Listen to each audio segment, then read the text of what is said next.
पत्नी अपने पति को भोजन परोसी थी और भोजन तो दिया था, लेकिन जब पति देव बड़े चाव से भोजन चबा चबा के खा रहे हैं, उसी समय एक छोटा सा कंकड़ उसके दांतों में आ गया और वह बड़ा क्रोधित हुआ और कहने लगा कि भगवान ने इतने बड़े दो दो आँख दिए हैं, एक कंकड़ नहीं निकाल सकती। अभी तो उसकी पत्नी चुप है, शांत, फिर दोबारा रसोई घर में गई और इस बार सब्जी लेकर आई और कहने लगी, क्या कहा आपने? भगवान ने दो दो आँख दिए हैं, कंकड़ नहीं निकाल सकती, मेरे दांतों में इतना कंकड़ आ गया। तब उसकी पत्नी कहने लगी कि भगवान ने आपको 32 के 32 दांत दिए हैं, एक कंकड़ नहीं चबा सकती। ऐसे ऐसे पत्नियां भी मिलती है। कई पत्नी तो शांत स्वभाव की होती, लेकिन कई पत्नियां तो ज्वालामुखी होती है। एक शब्द कहने से इतना भड़क जाती है जैसे ज्वाला फटने लगी। इसलिए पत्नियों को बस में करना है तो बस उनसे प्रेम करिए, स्नेह करिए, ताकि गृहस्थ जीवन बड़े आराम से अच्छे से चलता रहे। आज देहूती माता भी अपने पति की सेवा में लग गई, पति की दिन रात सेवा करती है और उनका पति तपस्या में लगा है।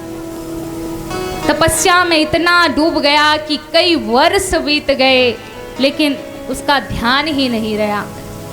एक दिन जब ध्यान टूटा तब देखता है कि उसकी पत्नी एक वृद्ध अवस्था को प्राप्त हुई, जीर्ण शीर्ण शरीर है। पूछने लगा कि देवी आप कौन हो? तब देहूती माता बोलती है कि प्रभु आज आप मुझे नहीं पहचान रहे हो, मैं आपकी पत्नी हूँ देहूती। आपकी ही सेवा करते करते इतने समय व्यतीत हो गए। तब करदम जी महाराज बोले कि देवी कोई बात नहीं, आपने मेरी खूब सेवा की है, अपना सुख अपना जीवन मेरे इस शरीर में लगा दिया, मेरे शरीर की सेवा में लगा दिया, इसलिए क्या चाहिए बताओ, जो मांगोगे मैं दूंगा। तब देहूती माता ने कहा कि हे स्वामी मुझे बालक की कामना है, इसलिए मुझे बालक प्रदान करिए। तब करदम जी महाराज ने वहीं एक बिंदु सरोवर है, उसका नाम बिंदु सरोवर इसलिए पड़ा क्योंकि जब भगवान करदम जी महाराज के पास आए थे तो प्रसन्न होकर के, उसकी भक्ति से प्रसन्न होकर के भगवान ने अपने नेत्रों से अश्रु के धारे गिराए थे और जैसे ही उस जल में भगवान के अश्रु गिरे, उसका नाम उसी दिन से बिंदु सरोवर पड़ा। और उसकी महिमा इतनी बढ़ गई कि जो भी उसमें स्नान करता उसके सारे पाप, उसके सारे अपराध क्षमा हो जाते हैं। ऐसा दिव्य सरोवर है और उसी के समीप उनका सुंदर कुटिया बना हुआ है। करदम ऋषि अपनी पत्नी को उस सरोवर में स्नान करने के लिए भेजते हैं और जैसे ही उस सरोवर में देहूती माता प्रवेश करती है, अनेक कन्या सुंदर सुंदर वस्त्रों से अलंकृत देहूती माता को नहलाने लगती है, उसका श्रृंगार करने लगती है और उस बिंदु सरोवर में जब स्नान करके वह देहूती निकलती है तो पुनः जैसे जिस प्रकार वह पहले आई थी उसी प्रकार रूप को प्राप्त हुए उसका सुंदर शरीर हो जाता है। कहते हैं कि देहूती के समान सुख किसी को नहीं मिला है, क्योंकि एक तो वह राजा की पुत्री है और राजा की पुत्री होने के कारण उसे किसी चीज़ की कमी नहीं है, कोई चीज़ उसके पास ना हो ऐसा बात ही नहीं है, सारा सुख उसे प्राप्त है। और दूसरी बात, क्योंकि 3 चीज ही दुर्लभ है सांसारिक जगत में। पहला है एक अच्छे कुल में जन्म लेना, दूसरा है एक अच्छे पति और एक अच्छे पत्नी प्राप्त करना, और तीसरा है एक अच्छे पुत्र प्राप्त करना। और देहूती माता तीनों को प्राप्त किया है, क्योंकि पहले तो वह मनु और शत्रुपा की कन्या है, दूसरा उसे वैसे ही महान आत्मा पति मिले हैं महर्षि कर्दम जी, और तीसरा भगवान स्वयं उसके घर में अवतार लेने वाले हैं, अवतार लिए हैं। तो देहूती अपने आप को बहुत सौभाग्यशाली समझती है। जब कर्दम ऋषि ने जाना कि अब माता देहूती पुनः स्वरूपवती हो गई है, एक सुंदर शरीर इसे मिला है, तब उन्होंने एक विमान मंगाया, और वह विमान इतना बड़ा है, इतना विशाल है कि दुनिया की सारी सुख सुविधा उस विमान में सुलभ है। अनेक प्रकार के सैया बिछे हुए हैं, कोमल कोमल मखमल के बिस्तर बिछे हैं, लेकिन ये मखमल भी एक दिन नष्ट हो जाएंगे, क्योंकि यह सब बदलने वाला है।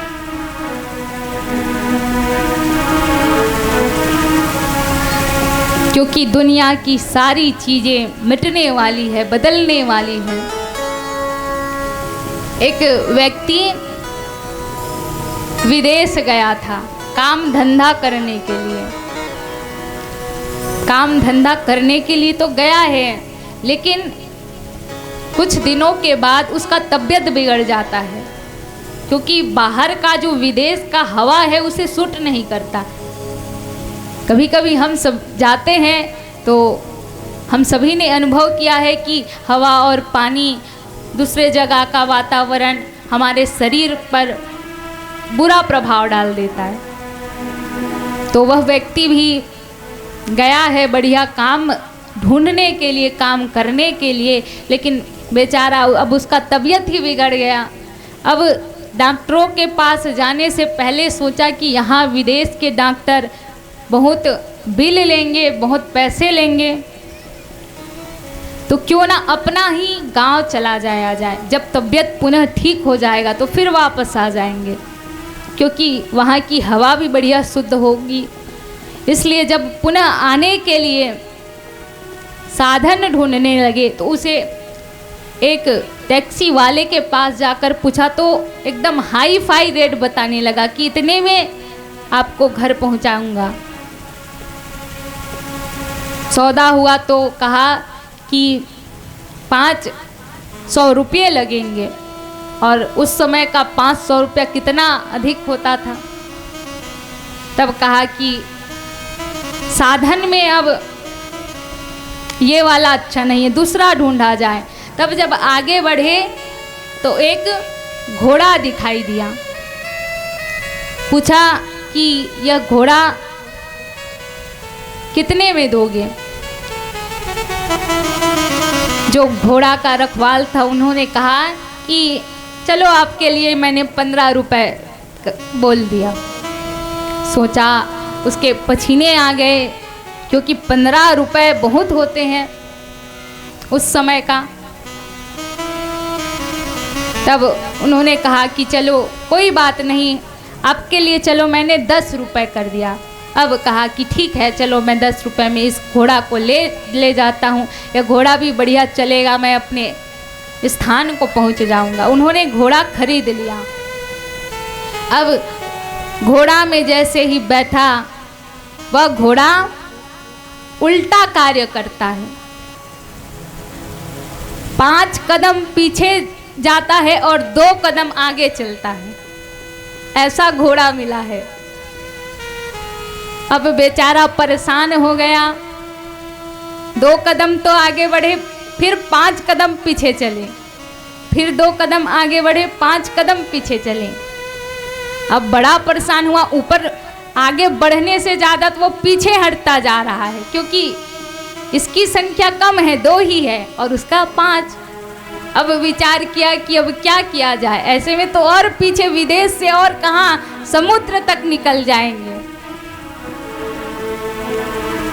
आगे जब थोड़ा घोड़ा बढ़ा तो एक संत मिले और समझ गए कि संत तो भक्तों की रक्षा करने वाले होते हैं, इन्हीं से पूछा जाए कि क्या करें।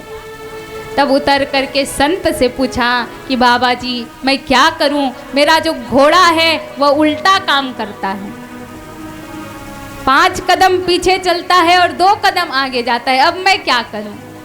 तब संत ने कहा कि आप भी उल्टा करो, इसे उल्टा भगाओ, उल्टा बैठ जाओ, पूंछ के तरफ मुंह कर लो और आगे उसके सिर के तरफ पीठ कर लो, उल्टा इसे भगाओ, तब यह 5 कदम आगे बढ़ेगा और 2 कदम पीछे चलेगा उल्टा भगाने से। तब उसने वही किया और धीरे धीरे करके अंत में अपने मंजिल तक पहुंचा। इसी तरह उस घोड़े की भांति हमारा मन भी संसार में अधिक जाता है और भगवान की कथा में कम आता है। 5 कदम तो संसार की ओर चलेगा, लेकिन बस 2 कदम भगवान की ओर आएगा, और उसमें भी बाधक आ जाते हैं मोह माया और परिवार। अड़ियल घोड़े जैसे हमारा मन भी अड़ियल घोड़ा है, इसलिए इसे ज़्यादा से ज़्यादा भगवान की भक्ति में लगाओ, भगवान के भजन में लगाओ। 5 कदम ही से भगवान की भक्ति में लगाओ और 2 कदम ही संसार में लगाओ, तो भी उद्धार हो जाएगा।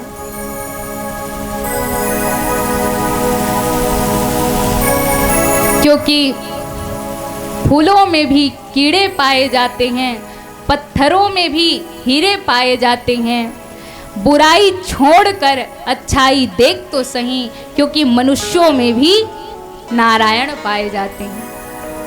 ताली तो बजनी चाहिए। कहते हैं ना, सुविचार जब बोलते हैं अच्छे अच्छे तो बोलते हैं वाह वाह वाह वाह, क्योंकि हंसी आती है, अच्छा दिल अच्छा लगता है। तो हमारा मन भी ऐसा बना लिया जाए कि ज़्यादा से ज़्यादा भगवान के चरणों में लगे, भगवान की भक्ति में ज़्यादा हमारा मन लगे। देहूती माता और करदम जी ने उस विमान में कई वर्षों तक यात्रा किया, उस विमान में घूमे और कितने दिन बीत गए, कितने वर्ष बीत गए, समय का आभास ही ना रहा। देहूती और करदम ऋषि से 9 कन्याएं उत्पन्न हुई।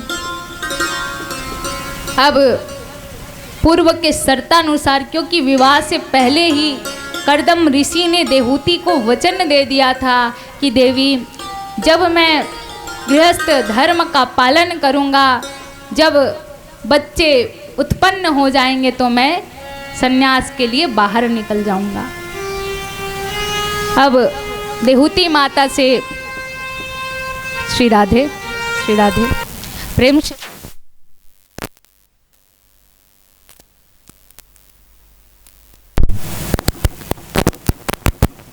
श्री राधे।